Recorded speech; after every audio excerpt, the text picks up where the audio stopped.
উপরে ছাড়ছে না এই গইলেই নামছে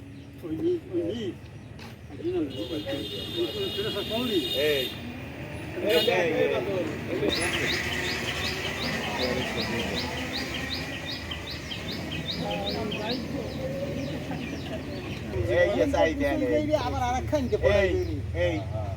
মুন্সিপের বেরিয়েছে তা সব লই একদিকে আছে ফরান যাইতে খালি কইছি যে এরকম ফার্স্টে এরকম সেফটি করে দেখা কয় কয় পোলাপান শোকা মারার টাইম নেই আমার বসা এই নেই ভাই আরে তোমার তার যত্ন সহকারে দেবেন ব্লুটুথ কৃষ্ণকাঠি মুন্সিবেরি ব্রিজ নামে পরিচিত। এটা হইল 35 মিটার চ্যাপ্টা লম্বা এবং এই ব্রিজটা অনেক যত্ন সহকারে করছে এবং পাথর ডালাই দিয়ে ব্রিজটা করছে। ওপারে এপারের পাইল পাথর ডালাই দেওয়া, আপনার পাথর ভাঙ্গিয়া রড অ্যাঙ্গেল যে ভীম বাইর করে নেছে সেই পাথর তারা হামার দিয়ে ভাঙতে পারে নাই, তারপরে প্রেশার মেশিন আনছে, খুব দামি প্রেশার মেশিন নিয়ে তা দিয়া ওই পাইল ভাঙছে। সেই পাইল পুরোটা ভাঙতে পারে নাই তারা, এরকম করিয়া অ্যাঙ্গেল ভীম বাইর করিয়া এইটার যত মালামাল ছিল সব রাতারাতি তাদের বাউকটি গোডাউন আছে, সেই গোডাউনে নিয়ে তারা ওখানকে বিক্রি করছে। আর এই ব্রিজটারে ছোটো করিয়া 27 মিটার বানাইছে। 27 মিটার বানাইয়া খালের ভিতরে তারা ব্রিক্স দিয়ে পাইল করছে। 3 নম্বর ইট দিয়া, ওই ইট আছে এখনও তাদের, ওই ইট রাস্তায় উগড়িয়ে রয়েছে যে 3 নম্বর ইট দিয়া এরা কোনো রকমের ব্রিক্স দিয়ে গাইতে উঠেছে। বারবার তাদেরকে বলা হয়েছে, তাদের যে লোকজন আছে তারা ক্ষমতার হুমকি টুমকি দেখাইয়ে গেছে এখানে লোকাল লোকজনের বিভিন্ন কায়দায়। আর চ্যাপটা এটার ছোটো করে হেলাই দিয়েছে। কত ছিল? চ্যাপটায় ছিল আগে প্রায় 14 ফুট ওভার, এখন আছে মাঝখানে 11 ফুট আছে। এই কাইটিয়া এই মালামাল সব নিয়ে বিক্রি করিয়া পুরান যত মাল আছে, পুরান যত নর্মাল যত মালামাল আছে সেইটা তারা নিয়ে আসছে এখানে ওই সিলভার কালারের রং দিয়া আনিয়া এটার কইতেছে এগুলো সব নতুন মাল, স্টিলের মাল, ভালো দামি মাল। এরকম করিয়া এগুলো ইঞ্জিনিয়াররা কোনো কথা বলে নাই। আমি থানা ইঞ্জিনিয়ার বাকিবিল্লা সাহেবের বলছি, তাদের বাড়ি হইলে এই মুন্সিবাড়ির পাশের বাড়ি, তাকে আমি ফোন করিয়ে বারবার বলছি যে ইঞ্জিনিয়ার সাহেব আপনার বাড়ির সামনে এই ব্রিজটা হইতে আছে, আপনি এইটা একটু নজরদারি করেন, আপনি এইটা একটু দেখেন, এখানে একটু আসেন।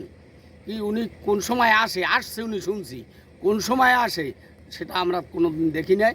ফাঁকে আসছে, ফাঁকে গেছে। আচ্ছা, লং ছিল কত? এখন লং ছিল 35 মিটার, সেইটারে কাইটিয়া এখন করছে 27 মিটার। এই ব্রিজটা মূলত টেন্ডার হয়েছে রিপেয়ারিং টেন্ডার, কিন্তু এটা নতুন ব্রিজ না, রিপেয়ারিং টেন্ডার হয়েছে। এই ব্রিজটার 4-5টা অ্যাঙ্গেল গেছে, চোরে নেছে আরও 8-10 বছর আগে। আর একটা ওই সাইডের একটা ছোট ভীম বালির বলগেটালারা জাহাজালারা টাক দিয়েছে, ভাঙ্গিয়ে গেছে। এই 2-3 জিনিস পাল্টাই দেবে এবং 2-4 অ্যাঙ্গেল পাল্টাই দেবে। তারা এই অ্যাঙ্গেলের জায়গায় আসিয়া যখন দেখছে যে এখানে মহামারী খাওন আছে, তখন পুরো ব্রিজটার ভাঙ্গে লাইতেছে। ভাঙ্গে এর যত ভীম যত পিলার সব বরিশালদের লোকজন আনিয়ে উঠোই সব নিয়ে গেছে, নিয়ে সরাইয়া তারপর তাদের মন মতো এটার ছোটো করে করছে। এইরকম আর একটা ব্রিজ করছে বারুইগেতি তালতলা বাজারে, সে ভালো মজবুত ব্রিজ, ভাঙ্গে মালামাল নিয়া এরকম ব্রিক্স দিয়ে গাইতে খালের মাঝখান দিয়ে একটু ছোটো করিয়া ব্রিজ করিয়া ঠিক আছে, যাতে মানুষে বরাবর যাতায়াত করতে পারে। চৌপলা বাজারের ওখান দিয়েও এরকম একটা ব্রিজের ভাঙ্গে চুরি লই গেছে। এগো কোন অফিসার আছে আত্মীয় পিডি, তার দিয়া এরা প্যাকেজ সহ কামানে আনিয়া ক্ষমতাসীন লোক কারে লইলে তারা খাইতে পারবে লুট করিয়া, এই ধরনের লোকজন লইয়া ভয়তে কোনো মানুষ কথা না বলে, সেই জন্য এরা এই কাজ করতে আছে। এরকমের সে 52টা ব্রিজ করছে। কে বলে ঠিকাদার এরকমের- নাম কি? নাম হইলে সজল, বাউকড়ি বাজারে বাড়ি। আগে ধানের ব্যবসা করতে, করোনাকালীন সময় দেখছি ধানের ব্যবসা করে জলসি বরতলা বসিয়া ধান কিনে রাস্তায় থুয়ে দিয়েছে। সে রাতারাতি এখন পাজারু গাড়িতে চলে, প্রাইভেট গাড়িতে চলে, বিশাল টাকার মালিক হয়ে গেছে। এই সেই একটা বাসনডা ইউনিয়নের চেয়ারম্যানের সাথে বিতর্ক হয়েছে। সে চেয়ারম্যান এখানে আসছিল, চেয়ারম্যানের নাজেহাল করছে এখানে। তারপর চেয়ারম্যান চাপিয়ে গেছে, কেন চাপিয়ে গেছে জানি না, ভয়তে হয়তো ছেলেও। আবার লোকজনের এই যে বেল্লাল ওইখান থেকে ছুড়িয়েও ফেলাইছে। ঝুঁকিপূর্ণ মানে এটা মহামারী ঝুঁকিপূর্ণ, এটা তো রিসেন্টলি ভেঙে পড়েছে। মাত্র 200 ফুট বালি ফেলাইছে, সেইতে ওই পাইল ভেঙে ফাটিয়ে গেছে। কত বড় বড় ফাটল ধরছে, এপারও ফাটল ধরছে। ওই যে পাথর ডালাই তারা প্রেসার মেশিন দিয়ে ভাঙ্গিয়া এইটার কেন করছে, এইটার আমরা জবাব চাই। পাই দেওয়া ছিল কোন রকম গাছ ফেলাবার পরেই ভেঙে ফাটল লইছে। সেই তাস্তা ভীম দেওয়া, এই সব ভীমগুলো উঠাইয়া এই যে পিলারগুলো উঠাইয়া তারা সব নিয়ে বিক্রি করে দিয়েছে। তারপরে জোড়া তালি দেওয়া, এমাতা মোটা, এক একটা ভীমের আমি দেখছি, এক ভীমের এমাতা মোটা, ওমাতা চেকন, পাতলা, আর এক মাথা ভারী, মানে জোড়া দিয়ে নিয়ে আসছে। পুরাতন সব মাল জোড়া দিয়ে আনিয়া এরকম করিয়া এক প্যাকেজে 12টা ব্রিজ আনছে। আবার গপ্প মারছে এখানে বসিয়া যে 12টা ব্রিজ আমি আনছি এক প্যাকেজে, এই সব 100 করতে আছে।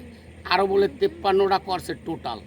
এইরকম ব্রিজ এই জালগাড়ি জেলায় যত ব্রিজ আসলো আয়রন ব্রিজ রিপেয়ারিংয়ের কথা বললিয়া এই কাগজ ঢাকাই দিয়ে গুছাই আনিয়া টেন্ডার করিয়ে লই যায়। ইঞ্জিনিয়ারকে সাথে নিয়া, এই যে ইঞ্জিনিয়ার এসো আছে ওই ওয়ার্ক, হ্যাঁ ওইসো মঞ্জু এখানে আসছে, গেছে, ওর সাথে আমি বারবার কথা বলছি। মঞ্জুর এখানে ভোলা ট্রান্সফার করছে, আবার এই ঠিকাদাররা এর তদবির করে এইখানে আনছে। সরকার, শেখ হাসিনার সরকার উন্নয়নের জন্য রাত্র দিন চেষ্টা করে যাইতে আছে। দলীয় লোকজন এই মানুষের কাছে ভোট চাইতে গেলে পায়াত ধরা লাগে, আর উন্নয়নমূলক কাজের নামে এরা এই কিছু লোক আছে এরা ডাকাতি করে খাই ফেলায় আর দলের বদনাম হয়। সরকার তো অজস্র কাজ দিয়ে যাইতে আছে, এই কাজগুলো ঠিক মতো করলে বলি নাই। ডাইরেক্ট ইঞ্জিনিয়ারের কাছে বলছি, আমি বাকি বিল্ডারের কাছে বলছি, তারপরে অফিসেও দরখাস্ত দেওয়া হয়েছে, আজকে হয়তো বা দিচ্ছে। এরাও তো আবার লিপপোজ দিয়ে ডাক্কেলাই দেবে অফিসালারা এর সাথে শেয়ার আছে। কিভাবে ফাটল? ওটা তো আগে ব্রিগেড করে করছে, হ্যাঁ নামি গেছে, হ্যাঁ ফিরি আগে হের পর করছে, সেইটা টেকছে, হ্যাঁ তো রিমেইন করবে, হ্যাঁ তো আবার ভাঙ্গিয়া এখন তো থাকবেই না। 3 নম্বর ইট দিয়ে আছে, লেবারে দিদি গিয়ে আবার 3 বছর পর আমরা করতে আমরা 3 বছর পর 3 বছর পর আবার করি। ফাটল দেখছেন ব্রিজের? এপারে উত্তর পারও দক্ষিণ পারও সরকারে তো করি না কোনো দিন। বলেন। এই ব্রিজে গাড়ি ঘোড়া চলার সাথে সাথে ও আস্তে আস্তে নামিয়ে যায় গাড়িটা। কেন নামবে, মানে ব্রিজের সমস্যা কি? মাটিতে গাঁথনি উঠেছে না, ব্রিগেড করে ঢালাই দিতে নাই, তো গাঁথনি উঠে গেছে, গাঁথনি দিয়ে থায় তো না, ফাটি গেছে। নিজ গাড়ি যে চলবে আস্তে ধাক্কা লাগবে, ফাটলের উপরে সিমেন্ট দিয়ে লিপ দিয়েছে, ফাটল করছে ধরছে, হ্যাঁ লিফট দিয়ে চলে গেছে। ছিল এর আগে? এর মধ্যে আগে ঢালাই গেলে পাথরের, আচ্ছা, এই বড় বড় ভিঙালে, হ্যাঁ, আর কিছু আমি নতুন করছে, ছোট করছে, ভাঙ্গে শুরু করছে। নতুন কি দিয়ে করছে ব্রিজ? এটা ইট ইট দিয়ে। তো এখন ব্রিজের কি অবস্থা? দুইশো খুব বুঝুন, হ্যাঁ খুব খারাপ। সেটা তো বলেন। হ্যাঁ, ফাটল ধরছে না তো, দুই ফাটল ধরছে, ফাটল ধরছে, বালি ফেলাবার সাথে সাথে, বালি চাওয়ার সাথে সাথে গাড়ি উঠলে সাথে সাথে ব্রিজের ব্যাপারে আগে যে ব্রিজ আসলে হ্যাঁ কিছু হয় না, এখন তো ব্রিজ করছে, এই আমরাই ডাক লইছি, এই বালি দিয়ে খালি করিয়ে গেছে, কোনো সিমেন্ট টিমিট কিছু দিন। হ্যাঁ আগে ছিল পাথরের, এখন কি? আর এখন করছে এই 2 নম্বর, সব 2 নম্বর কাজ করছে। আচ্ছা, যে ফাটল আছে কিনা, মানে ফাটল ধরছে, দোনো সাইডে ফাটল ধরছে, ভেঙে পড়তে পারে কিনা? হ্যাঁ ভাঙে পড়তে পারে।